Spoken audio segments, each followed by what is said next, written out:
All this talk of telephone poles might be about as exciting as a stick in the mud, but the history of access to utility poles is a huge part of understanding the legal landscape of installing a fiber optic network.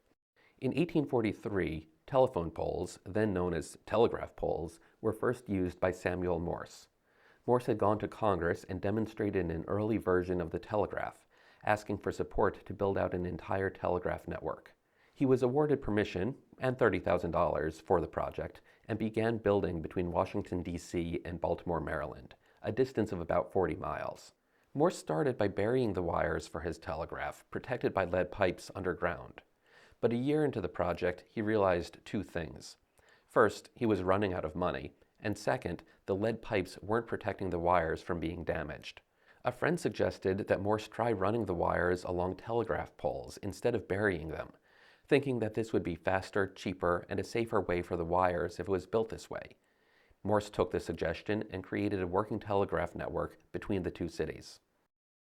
Over the next 20 years, the telegraph networks and the telegraph poles holding the wires for them started popping up around the country. This system would go on to expand dramatically with the Pacific Telegraph Act of 1860. This act asked telegraph companies to bid on building the first transcontinental telegraph line and promised that whichever company won the bid to develop the line would receive funding and be guaranteed access to a certain amount of government property anywhere in the United States to build it. This example of the government providing land in order to install a utility literally laid the groundwork for our hot legal term of the day, rights of way. Rights of way are one of the ancient tools of government. A right-of-way is simply permission to use land, often for public purposes. There might be a right-of-way that lets people cut through property to get to a river or a lake, or that a mail carrier can use to get to a house to deliver the mail. The government generally owns a lot of public property that it uses to provide public services. Streets and sidewalks, for instance, are often owned by the government, and citizens have permission, the right-of-way, to use them to get about town. Shared use of rights-of-way started to get really important in the 1800s with the advent of things like running water, fire hydrants, and later gas, electricity, telegraph and telephone lines, and, you guessed it, fiber optics. There's a famous Supreme Court case that shows how complicated rights-of-way issues can get. In 1905, a company called New Orleans Gas Light got permission to provide coal gas to the city of New Orleans. Coal gas is a gas made using coal that used to be delivered by pipes to homes and businesses that would use it for heating and lighting. New Orleans Gas Light had received permission to use the city's property to install its pipe network. Eventually, the city decided to allow additional companies to get into the coal gas business, including giving them access to city rights-of-way as well. And the city told New Orleans Gas Light that it needed to dig up all of its pipes and move them over literally 2 feet in order to make way for the new companies. New Orleans Gas Light wasn't happy about this, so they took it to the Supreme Court. The company did agree to move their equipment and infrastructure, but it insisted that the government should foot the bill. The Supreme Court disagreed, concluding that because New Orleans Gas had been given permission to operate in public, that is, in the rights of way, the government was not only able to tell the company to make these changes, but also that the company would need to bear the costs.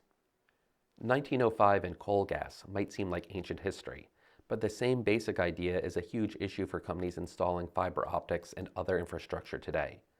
As telephone and electric utilities became more residential, the companies providing these services got permission to install utility poles in the public rights-of-way. This was never much of an issue because telephone and electric service were both highly regulated and could usually pass the cost of the utility poles back on to their customers. But this all got much more complicated when cable television arrived in the 1970s. Early on, the unregulated cable industry had trouble getting permission to use utility poles owned by the telephone and electric companies. Though they were installed in the public rights-of-way, they were owned by the utilities, which meant that the cable companies needed to get permission from the utilities to use those poles, and they usually had to pay a hefty price for that permission.